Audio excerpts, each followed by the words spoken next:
ஆண்டவர் இயேசு கிறிஸ்துவில் பிரியமுள்ளவர்களே, என்னை பிரிந்து உங்களால் ஒன்றும் செய்ய முடியாது என்று சொல்லியிருக்கிறார் ஆண்டவர். பிரியமானவர்களே, அவர் இல்லாமல் வாழ்வது கடினம். அவரோடு நாம் வாழுகிற வாழ்க்கை, இந்த உலகத்தை நாம் ஜெயிக்க முடியும். ஆண்டவரோடு இல்லாதவர்கள் நிச்சயமா இந்த உலகத்திலே தோற்று போவார்கள், பாவத்தில் விழுவார்கள். ஆண்டவரோடு இருக்கிறவர்கள் பரலோக வாழ்வுக்கு செல்வார்கள். ஆண்டவரை துதித்து மகிமைப்படுத்துவோம். ஆமென். ஹல்லேலூயா.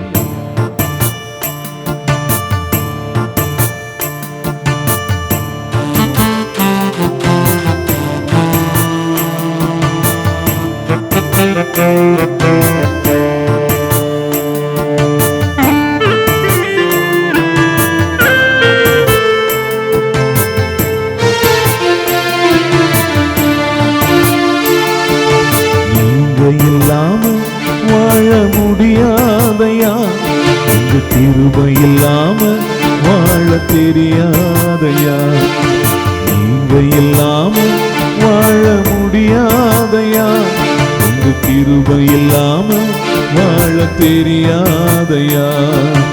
இயேசுவே என் எஜமானரே, நேசரே என் துணையாளரே, இயேசுவே என் எஜமானரே, நேசரே என் துணையாளரே, நீங்க இல்லாம வாழ முடியாதையா, உங்க கிருபை இல்லாம வாழ தெரியாதையா.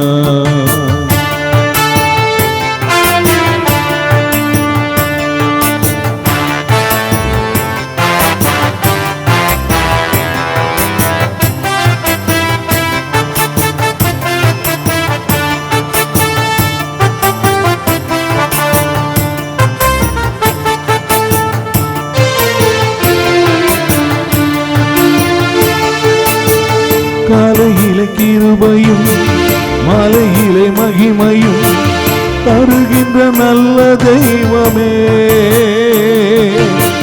காலையிலே கிருபையும் மாலையிலே மகிமையும் தருகின்ற நல்ல தெய்வமே,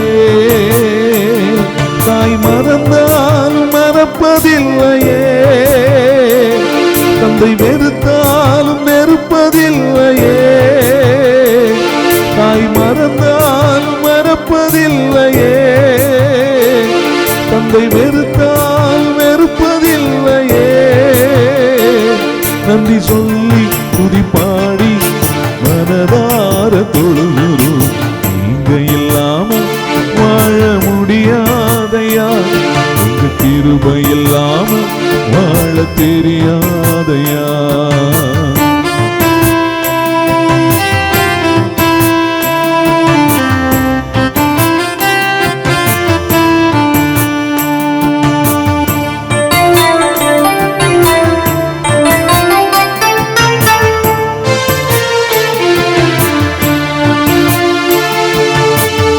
இதுவரை நிற்பதும் இனிமேல் இளைப்பதும் எல்லாமே உங்க கிருபைதா,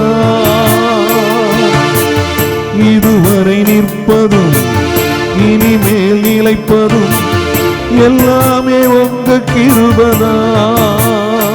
பெருமை பாராட்டிட ஒன்றுமில்லையே, தாங்கி நடத்துவதும் உங்க கிருபையே, பெருமை பாராட்டிட ஒன்றுமில்லையே, தாங்கி நடத்துவதும் உங்க கிருபையே. நன்றி சொல்லி துதிப்பாடி மனதார தொழுகிறோம். நீங்க இல்லாம வாழ முடியாதையா, உங்க கிருபை இல்லாம வாழ தெரியாதையா, நீங்க இல்லாம வாழ முடியாதையா, உங்க கிருபை இல்லாம வாழ தெரியாதையா. இயேசுவே என் எஜமானரே, நேசரே என் துணையாளரே,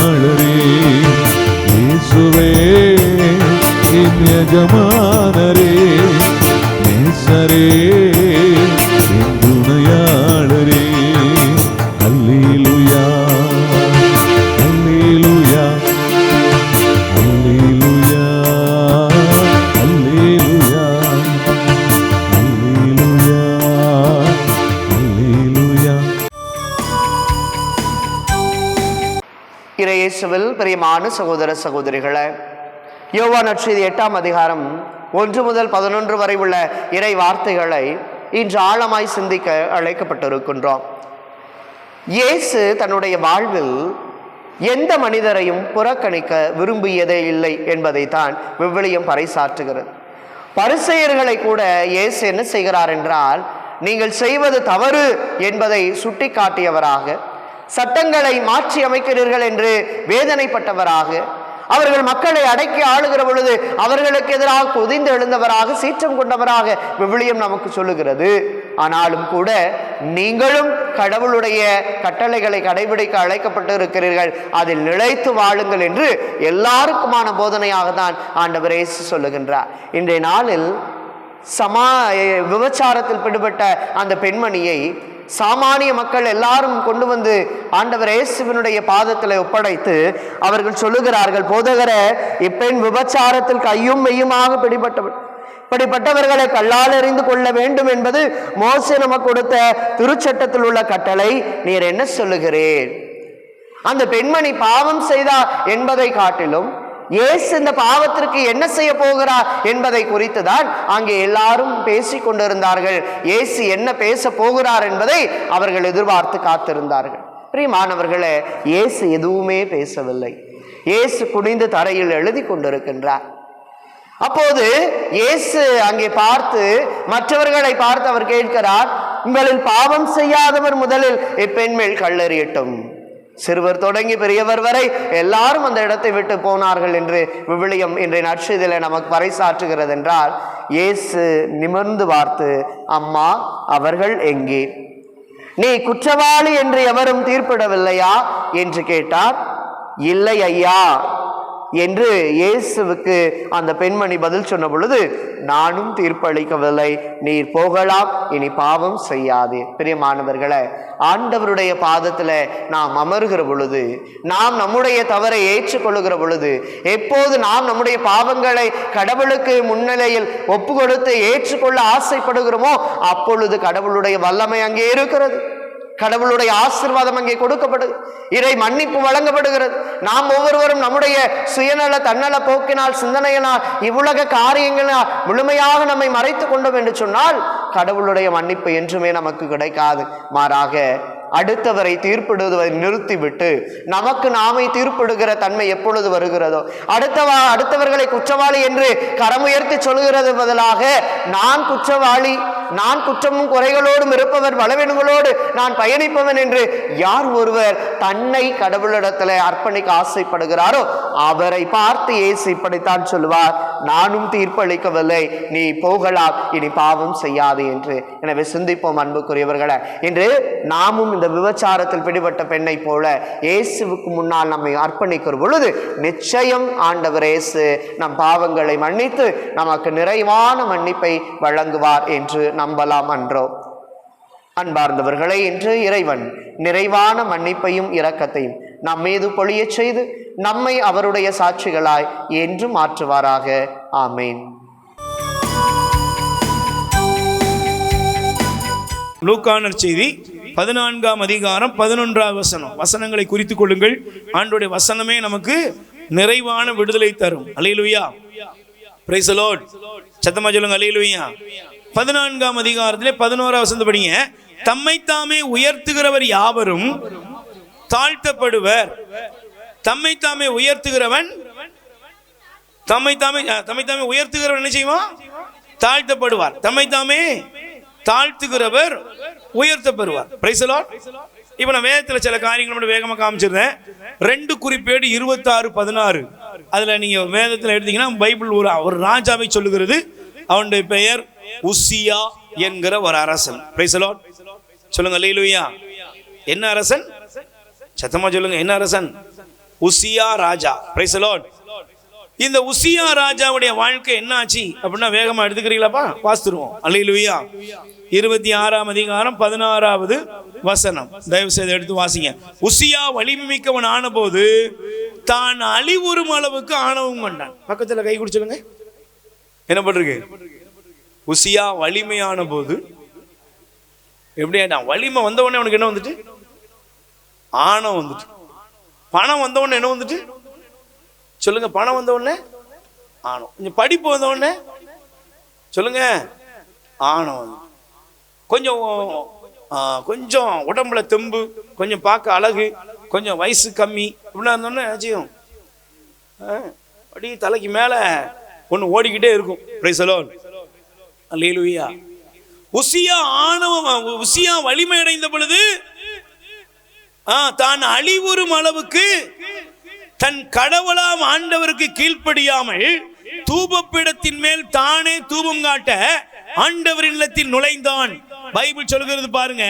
அந்த இடத்த நீங்க வாஸ்து பாத்தீங்கன்னா அவன் எப்ப அங்க தேவ சமூகத்துல போய் நின்னானோ பாருங்களேன், வேதம் சொல்லுகிறது. அல்லேலூயா. 19ஆம் வசனம் சொல்லுது, உசியா இவ்வாறு அவன் தூப கலசத்தை கையில் பிடித்துக் கொண்டே குருக்கள் மேல் கோபமுற்ற போது அவர்களுக்கு முன்பாக ஆண்டவரின் இல்லத்தில் தூபப்பீடத்தின் அருகில் அவன் நெற்றியிலே தொழுநோய் கண்டது. கை தட்டுங்க பாப்பா. நல்ல கவனிங்க. குருக்களுக்கு விரோதமாக, துறவிகளுக்கு விரோதமாக பேசுகிறவர்கள் மீது சாபங்கள் வரும். வருமா? சொல்லுங்க. நீங்க எழுதி வச்சுக்கோங்க. ஒரு சாமியார ஒருத்தன் அடிச்சான், அடிச்ச கை இன்னைக்கு இல்ல. ஒரு சாமியாரோட அங்கே பிடிச்சி ஒருத்தன் இழுந்தான், அவன் வீட்டுல பிறக்கிறதுலாம் பைத்தியமா பிறக்குது. நான் உங்களுக்கு காமிக்கிறேன். ஒரு சாமியார ஒரு பெண்ணோடு தவறாக ஒரு ஃபாதரை தொடர்பு படுத்தி பேசுற குடும்பம், அவன் குடும்பத்துல பாத்தீங்கன்னா குறிப்பிட்ட வயசுக்கு மேல ஆட்களே இருக்காது, இறந்து போயிடும். சாமியார் நல்லவரா கெட்டவரா நான் யாரையும் பேச வரல. பைபிள் சொல்லுகிறது, பீடத்து மேல கை வைக்காத. அல்லேலூயா. தேவனுடைய ஊழியர்கள் மேல கை வைக்க நினைக்காத. பைபிள் சொல்லுகிறதுங்க, ஒருவன் எனக்கு ஊழியம் செய்தால் என் பிதா அவனை கனப்படுத்துவார். ஆண்டவருடைய ஊழியர்கள், ஆண்டவருக்கு அர்ப்பணமாக்கப்பட்டவன் மேல கையை வைக்கிறவன ஆண்டவர் என்ன செய்வாரு? அவர் நின்று அங்க விளையாடுவாரு. Price the Lord. சத்தமா சொல்லுங்க அல்லேலூயா. நல்லா கவனிக்கணும். உங்க பிள்ளைகளுக்கெல்லாம், சின்ன பிள்ளைகளுக்கெல்லாம் சொல்லிக் கொடுங்க தயவு செஞ்சு. குருக்களை பார்த்தா கையெடுத்து கும்பிட்டு சாமி சர்வேஸ்வரனுக்கு சோத்திரம்னு சொல்லி கொடுக்க சொல்லுங்க. சில ஊர்கள்லாம் போனா ரொம்ப அழகா இருக்கும். பிள்ளைங்க வரிசையா வருவாங்க. ஃபாதர் இயேசு மெசியாவுக்கு சோத்திரம், ஸ்துதி, இயேசு மெசியாவுக்கு ஸ்துதி. இலங்கையில நல்ல ஒரு பழக்கம் இருக்கு. என்னன்னா, எந்த ஃபாதரை யாரை பார்த்து சொல்லி உடனே சொல்லுவாங்க, காட் பிளஸ் யூ ஃபாதர். சின்னவங்க பெரியவங்க எல்லாருமே. இங்க இல்லை சாமியாரை பத்தி ஏழைங்க பாருங்க. ஏவே என்னவே. Price the Lord. சாமி சர்வேஸ்வரனுக்கு சோசரம் போய் இப்ப என்ன இருக்கு? ஏவே தான் இருக்கு. அல்லேலூயா. நீங்க உங்க பிள்ளைகளுக்கு சொல்லிக் கொடுங்க. பெரியவங்களே உங்க பிள்ளைகளுக்கு சொல்லிக் கொடுங்க. ஆலயத்துக்குள்ள வரும் பொழுது நல்ல கவனிங்க. முழு பூசைக்கு போங்க. முழு பூசைக்கு, முழு திருப்பலிக்கு போங்க. பூசைக்கு 5 நிமிஷத்துக்கு முன்னாடி இல்ல, ஒரு 2 நிமிஷத்துக்கு முன்னாடி பூசைக்கு முன்னாடி போங்க. முழு பூசைக்கு போலையா நன்மை எடுக்காதீங்க. ஏன்னா அது உங்களை நீங்க நினைச்சீங்க சரி பண்றதுக்கு ஒரு அடையாளமா இருக்கும். Price the Lord. முழு திருப்பலிக்கு போலையா அவங்க பிள்ளை கேட்க, என்னமா நன்மை எடுக்கல? முழு பூசைக்கு போகாம நினைச்ச கூடாது, நன்மை எடுக்க கூடாது. கற்றுக் கொடுங்கள் பிரியமானவர்களே. அகங்காரத்தை, ஆணவத்தை இந்த சமுதாயம் விட்டு விலகணும். உலகம் உங்களை அகங்காரத்தை நோக்கி போக வைக்கும். இயேசுட்ட வந்தீங்கன்னா அகங்காரம் உங்க காலு கீழே போட்டு மிதிக்கப்படும்.